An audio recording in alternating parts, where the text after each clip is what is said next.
Paris, 10e arrondissement. Ce matin, des vêtements, des jouets, des livres, installés par les bénévoles du quartier, envahissent peu à peu la place. La Gratiféria ouvre ses portes. Donc, on refait à nouveau la Gratiféria, ça va avoir lieu une fois par mois. Voilà, chaque premier dimanche de chaque mois, on a besoin de bénévoles. Merci à vous. Cette Gratiféria est une zone de gratuité éphémère, un lieu d'échange, de dons. Ici, tout est gratuit, on fait circuler des objets et des vêtements qui peuvent être réemployés. La première information, c'est le principe de remise en circulation. Et puis, en fait, le slogan, l'idée de Bozio qui dit tu apportes ce que tu veux ou rien et tu emportes ce que tu veux ou rien. C'est-à-dire que vous pouvez donner, vous pouvez prendre, vous pouvez faire les deux, mais pour pouvoir se servir, il n'y a aucune obligation d'apporter. Donc il y a vraiment cette liberté de donner et de prendre. Initiés par Ariel Bozio en Argentine au début des années 2000, les Gratiférias s'inscrivent dans une mouvance qui lutte contre le gaspillage, les déchets et la surconsommation. Elles proposent une alternative radicale, éliminer la circulation monétaire et instaurer la gratuité. C'est très bien ce type de circulation de los objets, parce que je viens de l'Argentine et je veux qu'à la fin il y a beaucoup de choses tout le temps pour la rue, que la jeune peut acheter beaucoup de choses et après 2 mois c'est à la poubelle. Et je dis c'est pourquoi. Ce que je cherche, c'est pour mon fils, voilà, que les choses qui sont petites pour lui, j'apporte. Et d'échange, je prends des choses à sa taille. Et ainsi de suite. Le fait qu'elle soit de deuxième main ne me déplaît pas du tout. Parce que c'est de la transmission, ça va dans le sens de renouveler les choses, quoi. Et puis, je restitue. C'est vraiment une chose, je prends et puis je rends. Basées sur le don, la réciprocité et le partage, les Gratiférias répondent à 2 préoccupations importantes des citoyens. L'urgence écologique et la crise économique. C'est super, je suis très ravie d'entendre. Génial. Et pour la programmation du centre, Mais ce n'est pas uniquement un lieu où l'on pose et où l'on prend des objets. C'est aussi et avant tout un espace de rencontre et d'échange. Un vecteur de lien social entre des gens qui habitent un même lieu, mais qui ne l'habitent pas de la même manière. c'est vraiment un lieu de rencontre, des échanges. Et puis aussi, c'était important pour moi de montrer qu'on peut faire autrement que d'aller toujours dans le magasin, acheter, voilà, toujours des affaires neuves. Et puis, faire partie de la société de consommation où il faut acheter toujours et plus encore. Et puis après, on s'est aussi aperçu qu'effectivement, dans ce quartier-là, qui mixte à la fois des populations très riches et des populations très pauvres, ça permettait de créer du lien, c'est-à-dire qu'on est tous au même niveau sur cette question de la consommation. On consomme tous beaucoup, et en tout cas, il y a beaucoup trop d'objets. Et donc, ça permet aussi, effectivement, d'avoir une action au sein de ce quartier tellement différent quand on fait ces gratiférias.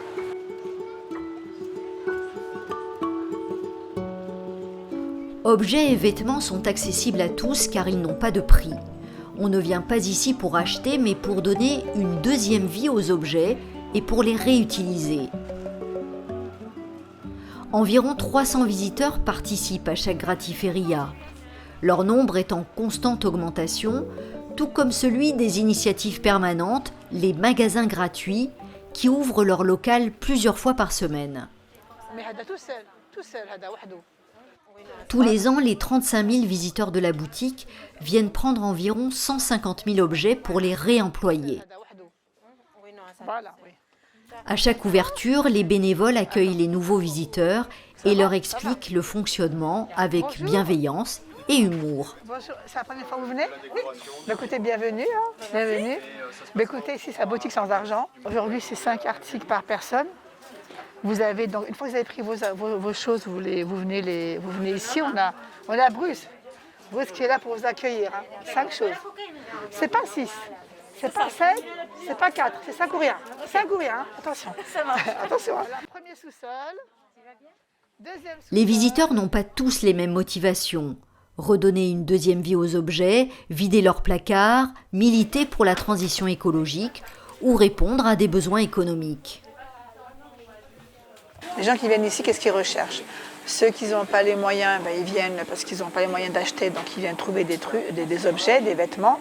Et il y en a d'autres aussi qui viennent ici aussi, je veux dire un peu comme moi, parce que c'est convivial, c'est familial, on a l'impression d'être en famille. Moi, c'est ce que je ressens personnellement. Mais maintenant, à force d'être là, je remarque qu'on a souvent les mêmes participants, il y a aussi des nouveaux, mais les participants, ils viennent parce qu'on rigole, il y a quand même une bonne ambiance, on trouve des choses. Bonjour mesdames! Prendre un objet au lieu de l'acheter n'est pas un acte habituel. La gratuité peut générer des réactions variées. Certains se sentent mal à l'aise parce qu'ils ont peur de priver les autres. D'autres peuvent avoir envie de tout prendre et retombent donc dans la surconsommation. D'autres encore ont l'impression d'être en dette et se sentent redevables. Les explications des bénévoles permettent de rassurer sur la gratuité. Mais ici, on a décidé de mettre quand même une cagnotte pour ceux qui le souhaitent. Les gens ont une réaction un petit peu de recul en se disant bon, c'est pas possible, c'est pas gratuit, ça n'existe pas, Emmaüs on paye, donc ici on doit payer. Je leur dis absolument pas, ici c'est entièrement gratuit et je leur explique le fonctionnement, que nous en fait on fonctionne par des dons qui viennent de l'extérieur, par des gens qui ne sont pas forcément dans la nécessité, mais ça peut être aussi des gens qui sont dans la nécessité et qui n'aiment pas gâcher. Bonjour, c'est pour un don. Merci. Super. Alors, donc il y a un jeu de société qui est complet, on l'a vérifié. Ces magasins permettent de se recentrer sur ce dont on a vraiment besoin pour revenir en phase avec l'urgence écologique. Ce qui n'a plus d'utilité pour une personne peut s'avérer indispensable pour une autre. Il y a enfants et adultes. On va commencer par... Donner des objets permet le réemploi, mais les prendre constitue également un acte citoyen. Les gens qui prennent sont autant valorisés que ceux qui donnent, car c'est cette circulation qui contribue à la transition écologique. En fait, il y a effectivement une question écologique chez les gens qui viennent chez nous, à savoir que plutôt que jeter, on donne une seconde vie et ils préfèrent donner une seconde vie, soit aux vêtements, soit à tout un tas d'articles qu'ils n'ont pas du tout envie de jeter, tout simplement. Les personnes et les lieux d'implantation déterminent la nature du projet.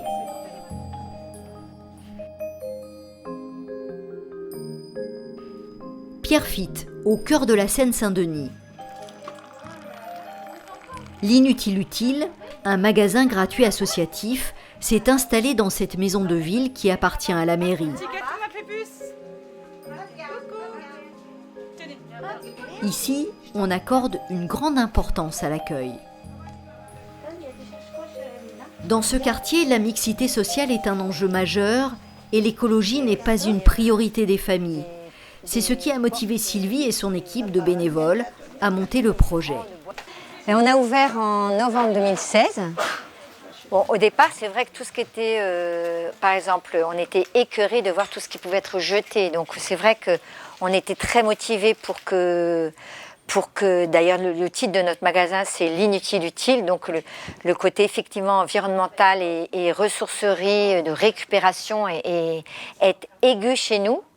Mais c'est vrai que tout ce qui est lieu de vie, avec tous nos ateliers aussi qu'on a mis en place, ça a pris vraiment, je pense, la première place. Il y a plein d'habits là-haut, de petits manteaux pour bébés, des gilets pour l'hiver. Si on fait une caisse t-shirt, on pourra en mettre. Qu'est-ce que tu en penses? Du fait que ce soit une maison de ville, c'est un côté convivial très agréable où les adhérents qui viennent, ils trouvent leur compte au niveau de la vie qu'ils sentent qui circule ici, quoi. Ça, moi, je le mettrais dans le t-shirt. Oui. L'Inutile Utile est un lieu de gratuité, mais c'est aussi un lieu de socialisation, d'échange et d'entraide pour les visiteurs comme pour les bénévoles. C'est d'ailleurs grâce à elle que le magasin peut fonctionner. Le principe de gratuité trouve ici tout son sens.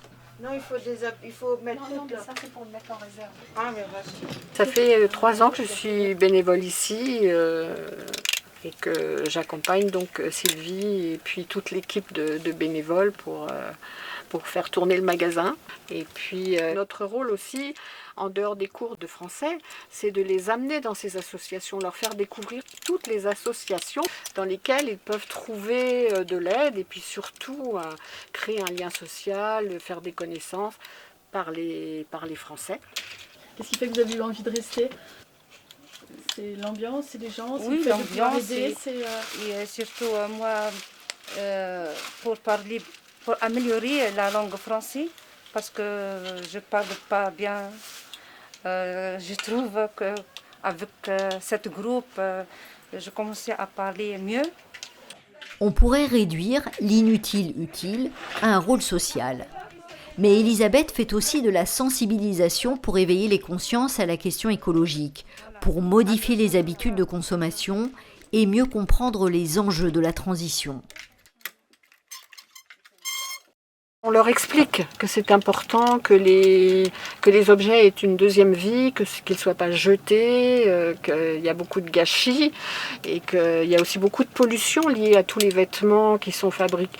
Plus on continue à fabriquer, plus on pollue. Donc si on peut trouver ce qu'on recherche dans les deuxièmes choix, si j'ose dire, parce qu'il y a des choses qui sont très belles qu'on nous apporte. Donc notamment pour les enfants, il y a des choses qui sont quasiment neuves. Agir pour l'environnement permet aussi de soulager les budgets de nombreuses familles. C'est aussi au niveau financier quelque chose qui est très avantageux. Je veux dire, il y a plein de gens qui nous disent « je n'achète plus de vêtements ». Ni pour ma famille, ni pour mes enfants.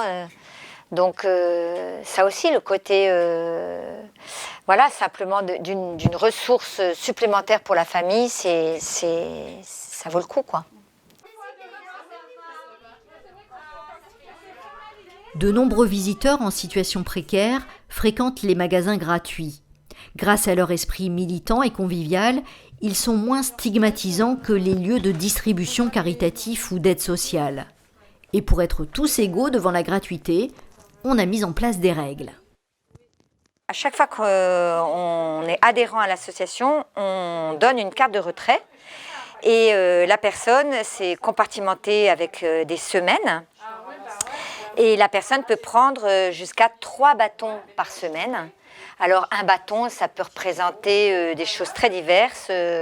Un seul objet s'il a une certaine valeur, mais ça peut être aussi 6 assiettes, 6 verres, 6 couverts. Alors là, ça c'est pour la vaisselle. C'est à nous, c'est la personne qui est ici qui, en fin de compte, qui évalue. Et c'est à elle de dire combien vaut tel objet.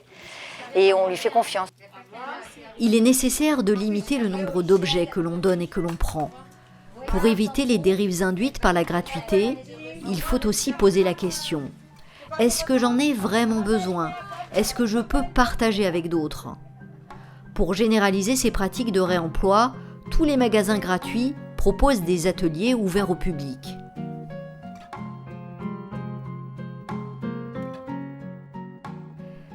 La boutique Sans Argent à Paris organise un après-midi upcycling. Parce qu'on doit mesurer mon corps. Non, pas ton corps d'abord, le tissu. Le tissu.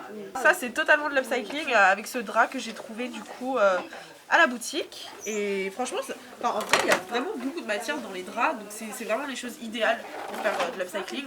Parce que c'est comme si on avait quelques mètres de tissu en fait. Les ateliers sont animés par des visiteurs ou des bénévoles. C'est une façon de valoriser leur savoir et leurs compétences à travers une activité conviviale. Aminatou est couturière, elle vient d'arriver en France. Avec ce drap recyclé, elle va fabriquer une robe 100% écolo. De l'upcycling à la production de produits faits maison, en passant par la grénothèque, tous les ateliers tournent autour de la thématique écologique. Objectif, donner des astuces pour des pratiques durables. À Pierrefitte, aujourd'hui, c'est atelier cuisine entre bénévoles. Ces moments conviviaux permettent de souder les équipes. La solidarité est un point essentiel pour la pérennité des projets.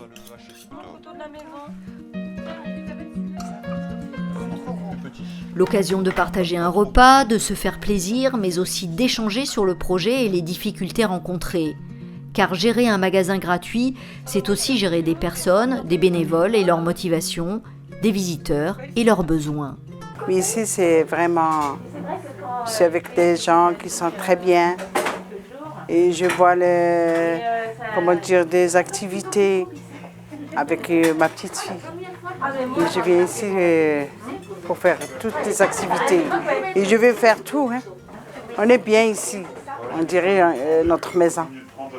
L'échange, le multiculturel, qui est très très riche, et moi c'est ce qui me plaît, quoi. Il n'y a pas de barrière, et vraiment on oublie un petit peu les multimédias qui nous empoisonnent la vie et nous séparent, quoi. Moi j'ai horreur de ça, j'ai toujours vécu avec tout le monde et il n'y a pas de différence. Il y a une différence culturelle, mais c'est une richesse. Animer ces moments de convivialité pour l'équipe est un enjeu important. Une mauvaise cohésion peut démotiver les bénévoles et c'est tout le projet qui est mis en danger.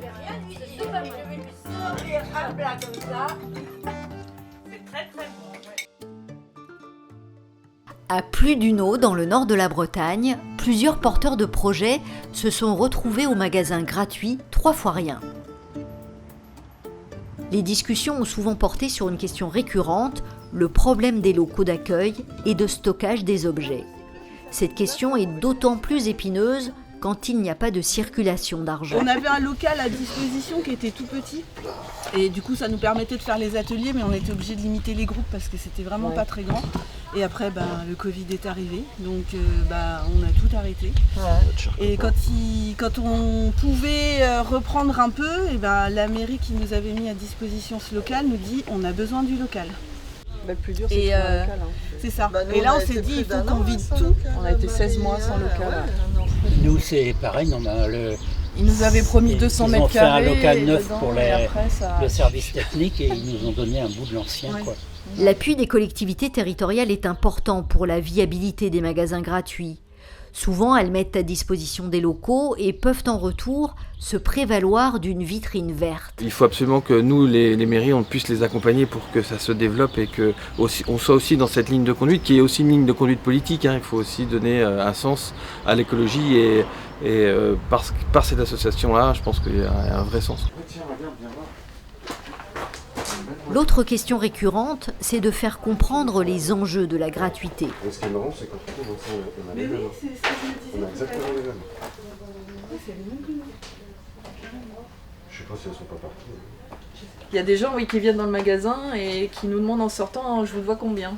Et on leur dit mais non, c'est gratuit. Non, c'est gratuit. Et les gens ne l'ont pas encore. Ils ont du mal à accepter ça. C'est pas dans leur fonctionnement en fait de tous les jours et du coup des fois ils peuvent être super gênés quoi. Moi le monsieur il était vraiment mal quoi. Je dis mais vous inquiétez pas, tout va bien se passer. À nous qui fonctionnons depuis plus longtemps, on a un groupe d'habitués qui connaissent le principe donc ils ne demandent plus. Mais quand on a des nouveaux arrivants qui arrivent en demandant et qu'on leur explique le principe et souvent ils demandent quand même à la caisse et on vous doit combien ? On dit bah non c'est gratuit.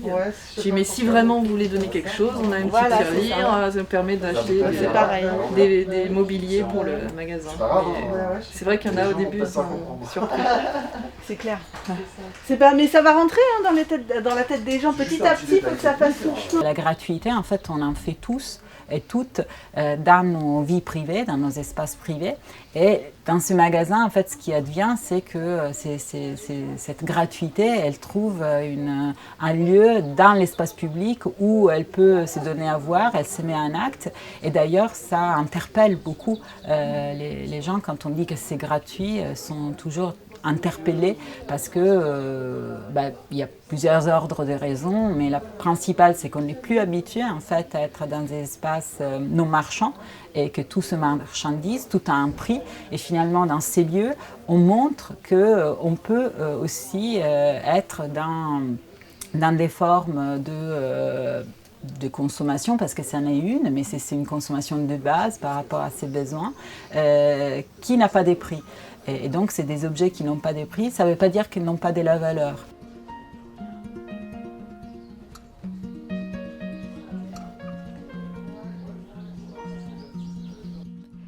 La gratuité est un principe fondamental, une façon de faire réfléchir à la vraie valeur des choses, une façon aussi d'amener à une critique du système marchand qui a engendré les dérives de la surconsommation. Ces magasins apportent des solutions à des problématiques sociales et représentent également un engagement politique en faveur de la transition écologique. La mise en réseau de l'ensemble des magasins et leur reconnaissance en tant qu'acteurs de la chaîne du recyclage appuiera leur légitimité et facilitera leur développement.